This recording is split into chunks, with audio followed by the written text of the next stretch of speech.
Kabanata 51 hanggang 55. Labanan mo ulit. Hinabol ni Xie si Tang Wulan, hindi na alam kung ilang beses niya itong inulit. Hindi siya pinansin ni Tang Wulan at dirdiretsyong naglakad papunta sa cafeteria. Hindi ako naglaro kahapon. Kung hindi mo ako aawayin, maniwala ka man o hindi, sasabihin ko ang sekreto mo. Mabangis na sabi ni Xie. Kahit ano. Walang pakialam si Tang Wulan, ni hindi niya alam kung ano ang nangyayari sa Jinlin, kaya natatakot siyang sabihin ito. Ikaw. Huwag mong idamay ang pagkain ko. Hinayla ni Tang Wulan si Xie sa isang tabi na parang langaw, at naglakad patungo sa bintana ng dining room. Hoy, awayin mo ako, kumain ka na. Sigaw ni Xie mula sa likod ni Tang Wulan na may iniisip. Si Tang Wulan, na naglalakad pasulong, ay tila nagtali ng lubod sa kanyang likod, nang hindi ibinaling ang kanyang ulo, umatras lang siya ng ilang hakbang at bumalik sa gilid ni Xie. Talagang may inaasahan siya para sa meal A. Pagkatapos kumain ng meal B kagabi, halatang nararamdaman niya na mas masustansya ang pagkain para sa kanyang katawan, at lalo siyang comfortable kapag nagising siya ngayon. Ito ay isang pakiramdam ng pagpapahinga sa buong katawan, na parang ang bawat kalamnan ay aktibo. Siyempre, pagmamalaki ni Xie. Sapat na tubo. Unti-unting lumiwanag ang malalaking mata ni Tang Wulan. Kumain ka ayon sa gusto mo. Di ba sabi nila makakain ka ng maayos? May kakayahan kang hayaan kang kumain hanggang sa tumagal ka. Sabi ni Xie na nakakunot ang noo. Gumawa ka ng deal. Makalipas ang kalahating oras, nagsimulang magsisi si Xie. Tao ka ba? Okay lang kung nakakain ka ng 30 itlog ng Phoenix. Isang pagkain B, 300 federal na barya, at isang pagkain A, hanggang sa 1,000 federal na barya. Hindi alam ni Tang Wulan ang numerong ito, ngunit sa ngayon, hanggang 15 na siyang nakakain, at sabik pa rin siyang subukan. Forget it. Hindi ako kumakain. Medyo napahiya din si Tang Wulan. Bagamat hindi niya alam kung magkano ang halaga ng meal A, hindi magiging mura ang kumain ng marami. Nang makitang muli siyang pupunta sa ikatlong pagkain, mabilis siyang hinawakan ni Xie at marahas na sinabi, kumain ka na, bakit hindi ka kumain?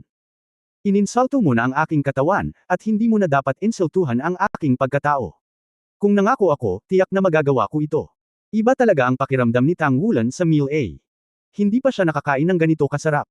Bagamat mayaman sa nutrisyon ang meal B, hindi ito ganoon kasarap. Ngunit iba ang unang pagkain. Hindi ko sasabihin na masarap. Bukod dito, pagkatapos kumain, ang aking tiyan ay mainit at hindi komportable. Ang mainit na pakiramdam na iyon ay patuloy na kumalat sa mga paa at daan-daang mga kalansay, at si Tang Wulan na kumakain ay mainit at hindi komportable. Parang may kung anong puwersa sa katawan niya na para bang bahagyang pumipintig. Si Tang Wulan ay lubos na nasiyahan pagkatapos kumain ng 22 servings. Salamat. Inilibot ni Xie ang kanyang mga mata, anong ginagawa mo? Busog ka ba? Tumawa si Tang Wulan at sinabing, nakalimutan ko. Xie ang pangalan mo. Ibig kong sabihin, salamat. Sa pagkakataong ito ay naintindihan na ito ni Xie, at malamig na bamantong hininga, tandaan mong sundin ang kasunduan. Sa totoo lang, nasasaktan din siya. Bagamat may pera ang pamilya, limitado pa rin ang baon. Kahapon ito ay higit sa 20,000, at ngayon ito ay higit sa 20,000. Ang pinakamalungkot na bagay ay hindi siya sigurado kung gumagastos siya ng pera upang talunin siya muli sa pagkakataong ito. Ngayon si Wu Changkong ay nakasuot ng isang pares ng plaid na pantalon at isang puting kamisete na may 3 kulay ng gray, black and white. Mukhang napakasimpleng damit. Ngunit perpekto ang kanyang payat na figure. Nakatayo lang siya doon, at ang malamig na aura na lumalabas sa kanyang katawan ay nagpatahimik sa lahat ng mga estudyante ng Class 5. Si Tang Wulan ang may pinakanatural na ekspresyon, kahit comfortable. Mahirap mag-isip ng masarap na pagkain. Ang mainit at malambing na iyon ay naging dahilan ng dahan-daang pag-ikot ng kanyang soul power. Totoo na ang masarap na pagkain ay maaaring mapabuti ang pisikal na fitness at bilis ng pagsasanay. Simula ngayon, opisyal na magsisimula ang klase. Ako mismo ang gagabay sa karamihan ng iyong mga kurso. Tumayo kayong lahat. Malamig na sabi ni Wu Changkong. Mabilis na nagsitayuan ang lahat ng estudyante. Sumama ka sa akin. Lumabas si Wu Changkong habang nasa bulsa ang mga kamay. Sumunod naman ang mga estudyante. Lahat sila ay freshman, at walang konsepto ng pagpila. Medyo magulo ang itsura. Gayunpaman, walang nang-ahas na gumawa ng malakas na ingay sa harap ng makapangyarihang eksena ng espiritu ng lalaking Diyos ni Leng Ao. Dinala sila ni Wu Changkong sa playground, dalawa sa kanila ang magkasunod. Ang tangkad ni Tang Wulan ay pangalawa lamang kay Zhou Changshi sa mga estudyante. Bago sila muling naglakad kasama ang 4 na tao sa dormitoryo, pumila sila ni Zhou Changshi sa isang hilera, katabi sina Yun Xiao at Xie. Sinabi ni Wu Zhangkong sa malalim na boses, ang unang aralin ngayon ay ipakita ang iyong lakas. Pupunta ako sa aktwal na laban mamaya. Ako ang magiging referee. Single na natalo. Hayaan mong makita ko ang iyong lakas. Isang babaeng estudyante ang nahihiyang nagtaas ng kamay, at nagsabi, Teacher Wu, isa akong Soul Master, kailangan ko bang lumaban? Malamig na sinabi ni Wu Changkong, sa larangan ng digmaan, kung sasabihin mo sa iyong kaaway na ikaw ay isang Soul Master, hindi kanya papatayin. Ang unang hanay ng paghahanda ay magsisimula sa iyong panig. Casual niyang itinuro si Tang Wulan at Zhou Changshi. Hindi tulad ng karamihan sa mga estudyante na medyo kinakabahan, si Zhou Changshi ay nasasabik kaagad. Hindi rin siya kumbinsido nang suntukin siya ni Tang Wulan sa bintana noong araw na iyon. Ngunit sa panunood ng 2 beses na tinalo ni Tang Wulan si XCXC, at malinaw na ipinag-utos ng din ng pagtuturo na walang laban, tiniis niya lang ito sa lahat ng oras. Magaling, ikumpara natin ang lakas. Hindi ako naniniwala na mas malakas ka kaysa sa akin. Sinabi ni Zhou Changshi kay Tang Wulan na may maningning na mga mata. Hindi umimik si Tang Wulan, inutusan ni Wu Changkong ang mga estudyante na maghiwa-hiwalay, bumuo ng isang bilog. Sa simula, walang mga patakaran. Maaari kang gumamit ng anumang paraan upang talunin ang kalaban. Bahagyang sinabi ni Wu Changkong, at ang kanyang mga salita ay malinaw na nakatutok sa lahat ng mga estudyante. Nanlaki at umungal ang mga mata ni Zhou Changshi, at isang bilog ng puting spirit ring ang lumitaw sa ilalim ng kanyang mga paa, at agad na nag-radiate ng liwanag, na tumataas sa kanyang katawan. Kasabay nito ay muling bumukol ang kanyang katawan na dati ng pinakamalakas sa mga K-barkada niya, lalo na itong magkapares na braso, at halatang nakatukod ang mga kalamnan sa school uniform. May isang maliit na kayumangging unggoy sa kanyang balikat, halatang ang kanyang kaluluwa, ang kaluluwa ng 10 taon. Ang unang kakayahan ng espiritu, pagtaas ng kapangyarihan. Humakbang si Zhou Changshi patungo sa direksyon ni Tang Wulan, lumapag sa magkabilang paa, gumawa ng tunog ng dongdong. Kaakibat ng kanyang maharlikang katawan, agresibo din ang momentum. Sa ilang hakbang, nakarating na siya sa harap ni Tang Wulan, sabay hawak sa magkabilang kamay patungo sa mga balikat ni Tang Wulan. Inilabas ni Tang Wulan ang 2 kamao at tinamaan ang kanyang mga kamay. Boom! Tila ang matangkad, mar-angle na si Zhou Changshi ay, kumatok, sumipa, pabalik ng 3 hakbang bago halos tumayong matatag. Mabilis na humakbang si Tang Wulan, at inatake siya ng isa pang suntok. Kinagat ni Zhou Changshi ang kanyang mga ngipin at hinimok ang kanyang buong katawan na sumuntok. Boom! Patuloy na paatros si Zhou Changshi, sa wakas ay hindi na na-stabilize ang kanyang anyo, at napaupo sa lupa. Ngunit niyugyug lang ni Tang Wulan ang kanyang pang-itaas na katawan. Magtakda ng hatol sa isa't isa. Paano kaya ito? Blanca ang tingin ni Zhou Changshi. Kung nahuli siya sa araw na iyon, paano ngayon? Ngayon ay malinaw na niyang pinakawalan ang kanyang martial spirit, at ginamit pa ang kanyang spirit ability power increase, ngunit ang kapangyarihan ni Tang Wulan ay nagkaroon ng matinding epekto, at ang kanyang walang cap-ares na kapangyarihan ay pinigilan siya at maaari lamang mahulog. Tumigil ka. Malamig na sumigaw si Wu Changkong, itinuro si Zhou Changshi at sinabing, ikaw, lumabas ka. Kung matatalo ang Power Spirit Master sa kalaban na nasa kapangyarihan, hindi na kailangang lumaban. Bakit hindi mo ginagamit si Wan? Tumingin si Wu Changkong kay Tang Wulan. Sinabi ni Tang Wulan, sabi niya gusto niyang ikumpara ang lakas sa akin. Nanlamig ang mga mata ni Wu Changkong, hinayaan kanyang kumain ng tae, kumain ka ba? Tretuhin ang bawat labanan bilang nasa larangan ng digmaan, at talunin ang iyong kalaban ang tanging layunin mo.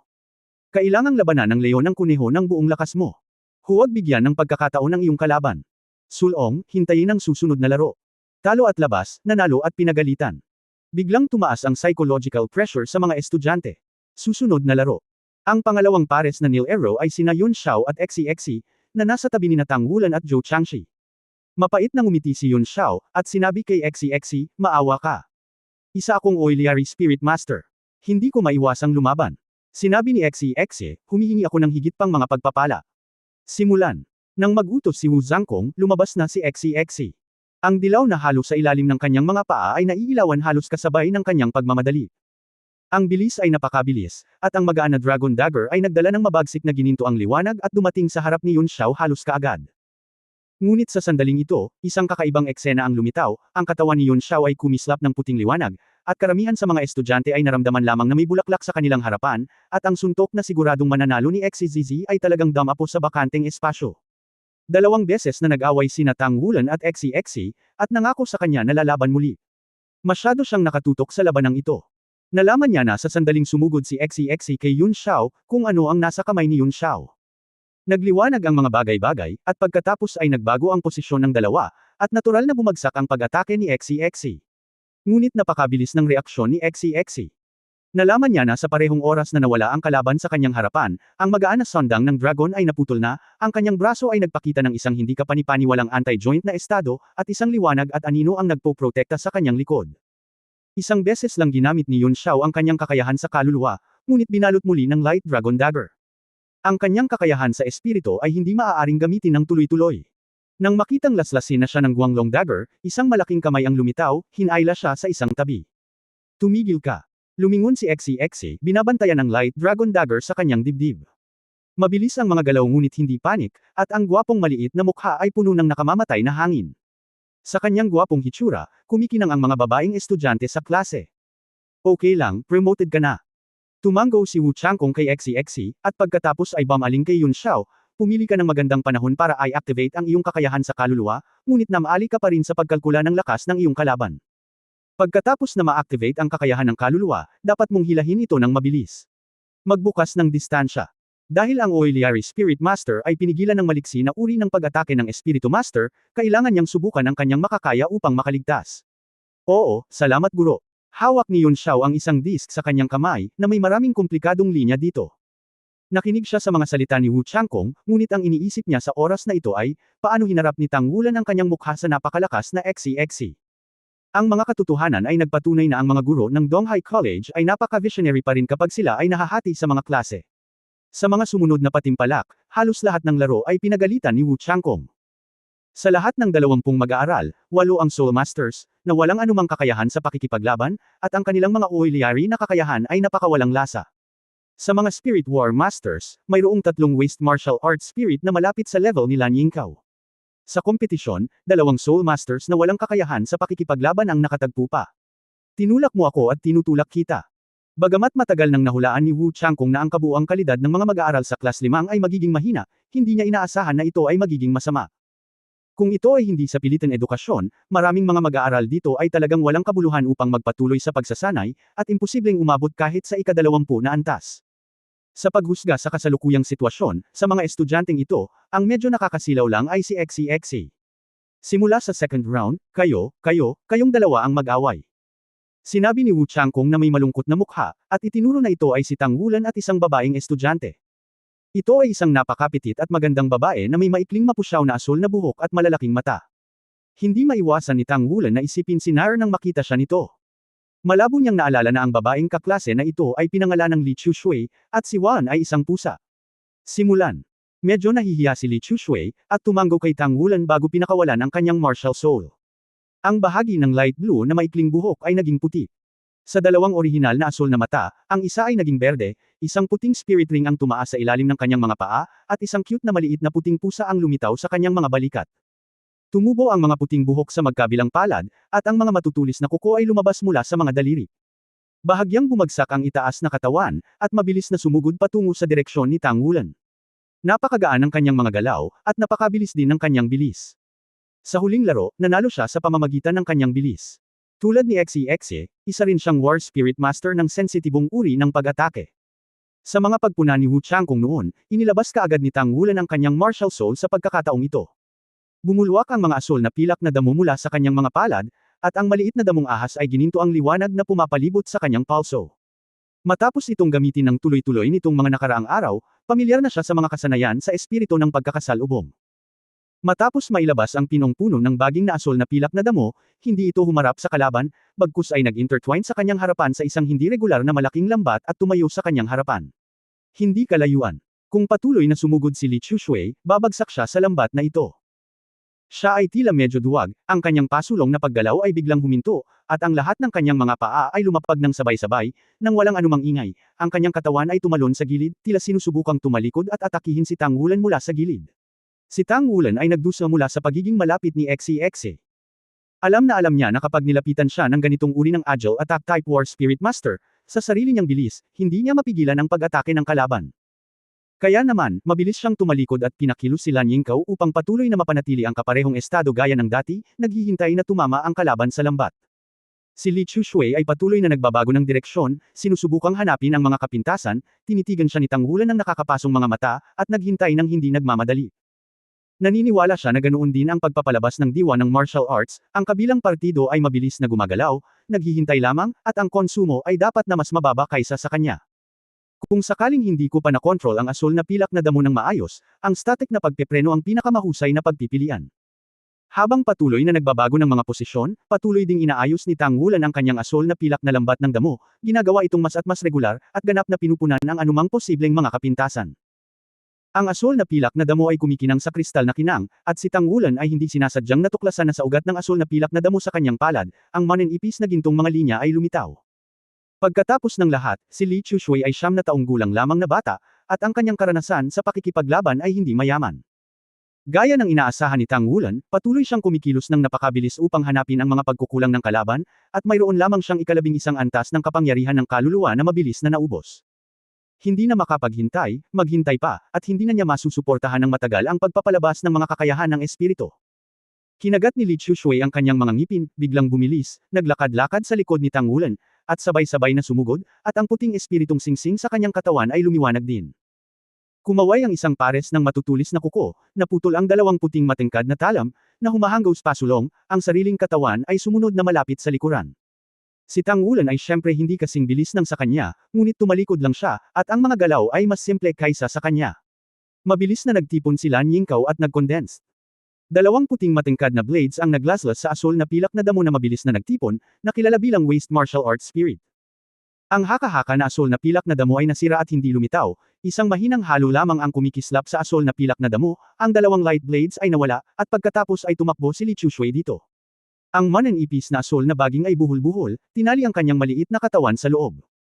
Si Tang Wulan ay umatras gamit ang kanyang kanang kamay, at si Li Chushui, na nakasalikop at na-control, ay lumapit sa kanya, nakipagkamao sa kanyang kanang kamay, hindi hamampas, ngunit huminto sa kanyang harapan. Hinawakan ni Xie ang kanyang mukha nang hindi namamalayan. Bakit hindi tumitigil ang lalaking ito kapag binubugbog niya ako? Isang liwanag ang kumislap sa mga mata ni Wu Changkong, isang hindi pangkaraniwang asol na pilak na damo. Hindi mayabang o mapusok, mahusay na kontrol. Panalo si Tang Wulan. Binitawan ni Tang Wulan ang nakagusot na asol na pilak na damo at tinulungan si Li Chushui na tumayo ng matatag. Medyo namumula ang maliit na mukha ni Li Chushui.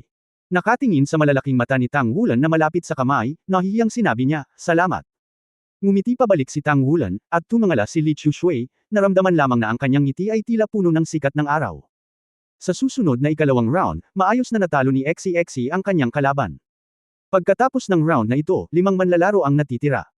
Ang orihinal na akala ni Tang Wulan ay makakatagpo niya si Xie sa ikalawang round, ngunit hindi gumawa ng ganoong kaayusan si Wu Changkong, at ganoon din ito sa ikatlong round. Tang Wulan, Tao Liufan, mauna na kayong dalawa. Blankong sabi ni Wu Changkong. Si Tao Liufan ay isang batang hindi matangkad ngunit mukhang napakalakas. Mukhang magulo ang maikling brown na buhok. Tumayo ang dalawa sa tapat ng isa't isa at pinakawalan ng kanilang martial souls. Ang martial spirit ni Tao Liufan ay isang willow tree, at ang kanyang espiritong kapangyarihan ay tumataas. Ang kanyang mga kamay ay hugis langit, at ang mga pinong patpat na yari sa sulihiya ay lumalabas mula sa kanyang mga bisig, na umuugoy na parang mga baging. Mula sa puntong ito, medyo katulad ito sa blue-silver grass ni Tang Wulan. Sunod-sunod na tumutubo ang asol na pilak na damo, ano ang mangyayari kung kontrolin mo ito? Ito ang gustong makita ni Wu Changkong. Sa nakaraang laban, medyo kasiya siya ang pagganap ni Tao Liufan. Sa paghusga mula sa kanilang lakas sa yugtong ito, sa ilalim ng normal na mga pangyayari, malinaw na sinamantala ng master system ng kontrol ang espiritu, dahil ang lahat ay walang anumang malakas na kasanayan sa espiritu. Tanging si Xie sa klase ang may 100 taong espiritu, at lahat ng iba ay 10 taong espiritu. Sa makatuwid, ang singsing ng espiritu sa katawan ni Tao Liufan ay puti din. At kahit na ang soul skills ay kapareho ni Tang Wulan, gusot. Ang kaluluwa ay isa ring ahas, ngunit ang kaluluwa ni Tao Liufan ay isang maliit na berdeng ahas, parehong sa laki at momentum, ito ay mukhang mas malakas kaysa sa inaantok na mata na damo ahas na gintong liwanag. Simulan. Halos magkasabay na sumuntok sa isa't isa sina wicker at blue-silver grass. Mukhang mas maganda ang bilang ng wicker. Ang asol na pilak na damo ni Tang Wulan ay inilabas lamang mula sa kanyang kanang kamay, hindi sa kanyang kaliwang kamay. Ang bawat isa ay may katulad na kontrol, at ang pagkakaiba sa mga numero ay tila natukoy ang kinalabasan. Tamang-tama, ang mga sanga ng willow at ang asol na pilak na damo ay mabilis na pinagsalikop, at si Tao Liufan, na nangingibabaw sa bilang, ay kinokontrol ang mga sobrang sanga ng willow upang ibalot sa gilid ni Tang Wulan. Ang mga mata ni Tao Liufan ay nagpapakita na ng pananabik. Ang kanyang Willow Tree Martial Spirit ay hindi ganoon kalakas, ngunit mas maganda ang pakiramdam niya kaysa kay Lan Yingkou. Parang ganyan na ngayon. Ang puno ay dapat na mas malakas kaysa sa damo. Hindi natarante si Tang Wulan. Bago ipanganak ng wicker ang kanyang sarili, marahas niyang hinayla ang asol na pilak na damo sa kanyang kanang kamay. Ang mga martial spirit ng magkabilang panig ay nagkakasalikop, at ang kanyang puwersa ng paghila ay agad na nagpapadala sa pamamagitan ng mga martial spirit. Naramdaman na lamang ni Tao Liufan ang isang malakas na puwersa na paparating, at ang kanyang katawan ay lumilipad patungo sa direksyon ni Tang Wulan nang hindi mapigilan. Sa oras na ito, nababalot na ng kanyang wicker si Tang Wulan ng mahigpit. Mabilis pa rin ang reaksyon ni Tao Liufan. Pumulupot siya sa hangin at itinaas ang mga tuhod. Ayaw mo ba akong hilahin? Tapos sasampalin kita. Gayunpaman, sa susunod na sandali ay nakita niya na ang walang ekspresyong mga braso ni Tang Wulan ay biglang nabali, at ang wicker na nakapaligid sa kanya ay nabasag. Pagkatapos ay itinaas niya ang kanyang kamay at hinawakan ang kanyang guya, at Tao Liufan ito ay direktang idiniin sa lupa. Ang mahinang wicker ay desperadong umindayog, sinusubukang saluhin o itulak palayo si Tang Wulan. Gayunpaman, sa harap ng ganap na kapangyarihan, lahat ng ginawa ng wicker ay walang kabuluhan. Ang parehong martial spirit ay hindi malakas, at ang absolute power suppression ay nagbigay daan kay Tang Wulan na manalo sa ikatlong round. Ito ay karapat-dapat sa isang balde ng bigas, napakaraming hindi kinakain ng walang kabuluhan. Si Tao Liufan ay nag-iwan ng isang marahas na pangungusap bago tumakbo sa panlabas na bilog. Sumimangot din si Wu Changkong. Ang gayong tagumpay ay halatang hindi ang gusto niyang makita. Walang alinlangan na natalo muli ni XCXC ang kanyang kalaban. May isa pang estudyante bay. Sa puntong ito ng kompetisyon, ang huling tatlo na lang ang natitira. Ang pangatlong round bay ay isang babaeng estudyante din. Ang babaeng ito ay chubby at mukhang tanga. Napatingin ang lahat ng estudyante kay Wu Changkong, at tatlo na lang ang natitira. Paano ito dapat labanan? Matapos bahagyang umungol si Wu Changkong, sinabi niya, Tang Wulan, Hanlan, kailangan mo munang maglaro. Ang panalo ay kay XCXC. Ang mukha ni XCXC ay biglang nagpakita ng isang maliit na pagmamalaki, at tumingin siya kay Tang Wulan ng bahagya, na tila sinasabi, kung makita ko ito, ang guro ay higit na pinahahalagahan ako. Gayunpaman, hindi man lang niya naramdaman na siya ay palaging ipinagmamalaki, ngunit ngayon ay patuloy niyang ikinukumpara si Tang Wulan, na nasayang lamang ang martial spirit na asol na pilak na damo. Hindi man lang siya nilingan ni Tang Wulan, at muling naglakad papunta sa gitna ng venue. Bagamat dalawang kompetisyon lang ang napagdaanan ni Hanlan, nag-iwan siya ng malalim na impresyon kay Tang Wulan, hindi dahil sa kanyang figure, kundi dahil sa kanyang martial spirit. Ang asol na martial soul ay isang elemento ng lupa, isang napakahusay na martial soul, na may espiritong kapangyarihan na ikalabintatlong ranggo. Ayon sa kanyang kakayahan, hindi siya dapat mapili sa ikalimang klase. And this girl smile at everyone, laging mabait ang mukha. Simulan. Sa anunsyo ni Wu Changkong, nagsimula ang tanging kompetisyon sa ika-4 na round. Pagtingin kay Hanlan, kalmado ang mukha ni Tang Wulan. Napanood na niya ang dalawang nakaraang kompetisyon kasama si Hanlan, at naisip na niya kung paano ito haharapin. Kumislap ang puting halo sa ilalim ng mga paa ni Hanlan, at sabay-sabay na bumubulusok sa kanyang mga balikat ang isang grupo ng mga kaluluwa na kahawig ng mga bukol sa lupa. Hindi siya huminto, at gumawa ng paggalaw ng pag-angat gamit ang kanyang mga kamay sa direksyon ni Tang Wulan. Biglang lumitaw ang isang earth yellow circular halo sa ilalim ng mga paa ni Tang Wulan, at ang mga halijing bato ay agad na umakyat at naging isang solidong batong bilangguan upang mahuli siya dito. Kung si XCXC iyon, maaaring mabilis siyang makalabas sa kulungang bato sa sandaling hawak ni Hanlan, ngunit halatang hindi ganoon kabila si Tang Wulan, kaya hindi siya gumalaw. Ang tuktok ng haligi ng bato ay sarado sa isang hugis ng arco, naganap na isang closed space type blockade. Ito ay kung paano nanalo si Hanlan sa nakaraang dalawang kompetisyon. Bilang master ng Earth Element, pinili niya ang control route. Bagaman ang kanyang unang kakayahan sa espiritu ay 10 taong gulang lamang, ito ay napakalakas at maaaring direktang pigilan ang mga kalaban. Ngunit dahil ito ay 10 taon, ang mga paghihigpit sa kanya ay hindi maliit. Halimbawa, kung ginamit niya ang kakayahan ng espiritu na ito ng isang beses, hindi na niya ito magagamit muli ng hindi bababa sa 20 segundo. Kung ito ay nasa larangan ng digmaan, malamang na isang beses lang siya magkakaroon ng pagkakataong ito na maglaro. Si Wu Changkong ay magsisimulang magbilang ng mga segundo pagkatapos matrap ang estudyante, at kung hindi siya makaalis sa kulungan ng bato sa loob ng 10 segundo, matatalo siya. Nanalo si Hanlan sa unang laro tulad nito, at ang pangalawang laro ay mas mabilis. Sinubukan ng estudyante na sumugod palabas ng kulungang bato sa simula, ngunit ang bilis ng kulungan ng bato ay masyadong mabilis. Humakbang siya sa gilid at direktang itinulak ng mataas. Lumilipad ng mataas, kung hindi dahil naabutan siya ni Wu Changkong sa oras, natatakot akong hindi ko mapangalagaan ang aking sarili sa buhay ng pagbagsak. Malinaw na ayaw ni Tang Wulan na hamunin ang langit, kaya hindi siya gumalaw, hinayaan si Shilao na makulong ang kanyang sarili dito. 10. Walang ekspresyong nagsimulang magbilang ng mga segundo si Wu Changkong. Pagkatapos ng unang laro na may asul, aniya, nakikipaglaban sa isang control type na War Spirit Master, at kinokontrol sa loob ng 10 segundo, hindi ito naiiba sa kamatayan, kaya nagbigay lang siya ng 10 segundo. Lumayas ka sa gulo, matatalo ka kay Lanlan, kung hindi ka sumugod palabas, mananalo ka kay Lanlan, ganon ka-simple at bastos. Si Tang Wulan ay hindi nababalisa, at kalmadong itinaas ang kanyang mga braso, dalawang hindi nakikitang kulay abo na sinag ng liwanag ang bahagyang kumislap, at mayroon ng martilyo sa bawat isa sa kanyang mga kamay. 9. Boom! Libu-libong mga huwad na martilyo ng tungsten steel ang nabasag at inihampas sa dalawang halijing bato sa kanyang harapan. Lumilipad ang alikabok at nabasag ang mga halijing bato. Ang 8 ni Wu Changkong ay hindi binilang, at si Tang Wulan ay lumabas sa grabo gamit ang 1,000 forged na tungsten steel martilyo. Ito, napatingin sa kanya ang buong klase at hindi napigil ang huminga. Maging si XCXC, na ilang beses nang lumaban kay Tang Wulan, ay hindi inaasahan na siya ay magmadaling makalabas sa stone prison sa ganitong paraan. Isang kakaibang kulay ang kumislap sa mga mata ni Wu Changkong, tumango, at nagsabi, si Tang Wulan ay nanalo. Sa kanyang paningin, natural na makita na si Tang Wulan ay may pares ng martilyo sa kanyang mga kamay, na walang kapangyarihan ng kaluluwa, hindi kaluluwa.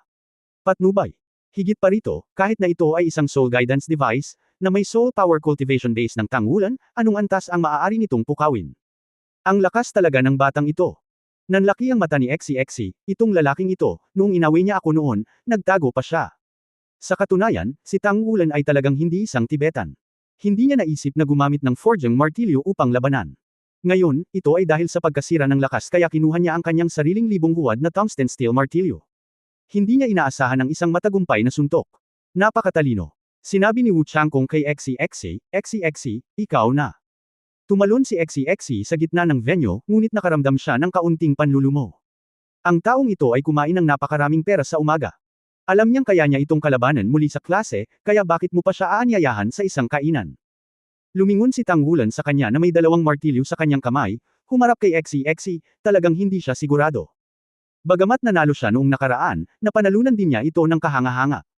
Hawak ang tungsten steel hammer sa oras na ito, bigla siyang nakaramdam ng kakaibang pakiramdam. Tila ang tungsten steel hammer ay isinama sa kanyang katawan. Sa paghawak nito, kumpiyansa si Tang Wulan. Nang si XCXC ay nag-iinit ng damdamin at naghahanda na harapin si Tang Wulan, biglang, isang malamig na boses ang tumunog mula sa gilid. Sa ika-4 na round, sa ikalawang laro, si XCXC ay humarap kay Wu Changkong. Ano? Bulalas ni XCXC, ibinaling ang kanyang ulo para tingnan ang lalaking Diyos ni Leng Ao. Malamig na sinulyapan siya ni Wu Changkong, sa tingin mo ba ay magkakaroon ng hindi patas sa klase ko?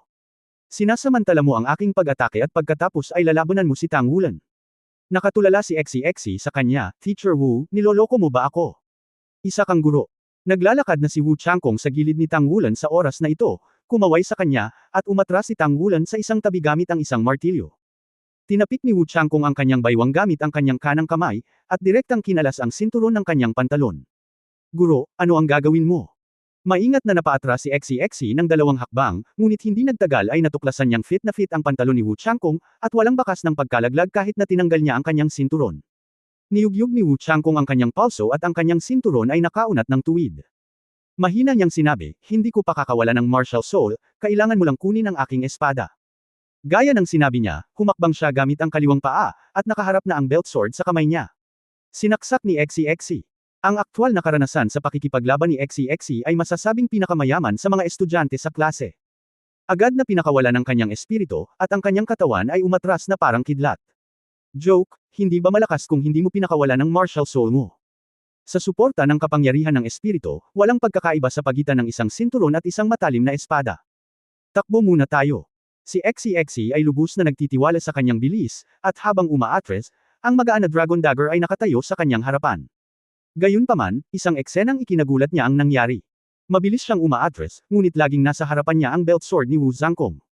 Tila ito ay isang simpleng tuwid na ulos, ngunit sinubukan niya ang kanyang makakaya. Ngunit hindi makaiwas. Nakuha. Array. Sa sandaling bago mabuta si XCXC, lamambot muli ang kanyang sinturon, hamampas sa kanyang mga balikat, pinalipad siya palabas, 2 beses na tumama sa lupa bago siya bumangon, hinawakan ang kanyang mga balikat at ngumisi. Ang nakakatakot ay agad na tumulo ang pawis sa noo ni XCXC. Kaagad bago siya sinaktan ni Wu Changkong, naramdaman pa niyang magwawakas na ang kanyang buhay. Ang ganitong uri ng malakas na presyon ay nagpakaba sa kanyang isip. Sa sandaling siya ay kinuha, siya ay nagpahinga at naging ganito. Grabe, gaano kalakas si Teacher Wu. 1 minuto para magpahinga, pagkatapos ay ang pangwakas. Niyugyug ni Wu Changkong ang kanyang pulso, muling binalot ang kanyang sinturon sa kanyang baywang, at naglakad sa gilid. Matapos siyang makitang kumilos ay isa-isang natahimik ang mga estudyante, at halatang mas maayos ang mga pila. Ang pagkakaroon ng ganoong guro ay napaka-stress para sa bawat estudyante. Kumurap si Tang Wulan. Seryoso siyang nanunood ng laro ngayon. Nang tumusok ng espada si Wu Changkong, nagsimulang umiwas si XCXC, ngunit ang pag-iwas ni XCXC ay nagparamdam sa kanya na parang isang ang mga langaw na naipit sa sapot ng gagamba, gaano man sila kahirap, ay hindi makakatakas sa malaking web. Ito ay napakasimpleng espada, hindi nagpakawalan ng martial arts, at hindi gumamit ng mga kakayahan ng kaluluwa, ngunit pinigilan si XCXC nang walang kahit katiting na pagkakataon.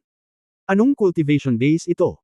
Ang guro ay talagang kamangha-mangha, at si Tang Wulan ay biglang nagkaroon ng kaunting paggalang sa lalaking Diyos na si Leng Ao sa kanyang puso.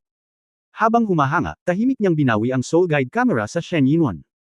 Ito ang unang pagkakataon na pumayag siya sa nakatatandang kapatid na babae ni Liu Yoxan. Gayunpaman, handa rin siyang gawin ito sa pagkakataong ito. Pinunasan ni XCXC ang kanyang pawis at tumayo roon, na may pag-aalalang tingin sa kanyang mukha, iniisip ang tungkol sa pang-aapi na dulot ng kanina lang. Ang espada ni Wu Changkong ay hindi walang layunin. Sa harap ng pressure, parang may nahawakan siya.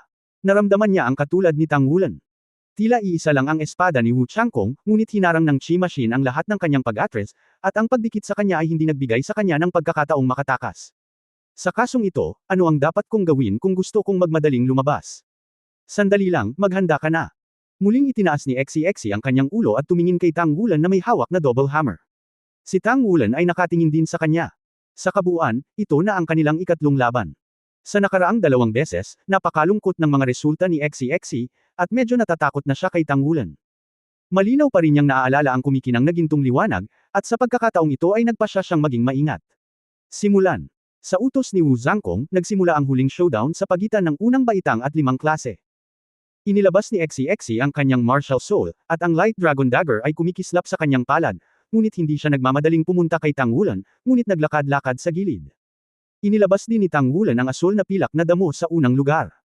Katulad noong kaharap niya si Li Chushui noon, ang asul na pilak na damo ay makapal na pinagsalikop sa kanyang harapan, parang isang malaking lambat, naghihintay na ihulog ni XCXC ang kanyang sarili sa lambat. Naantig ang puso ni XCXC, hindi ba ang espada ni Wu Changkong ay isang invisible net lang?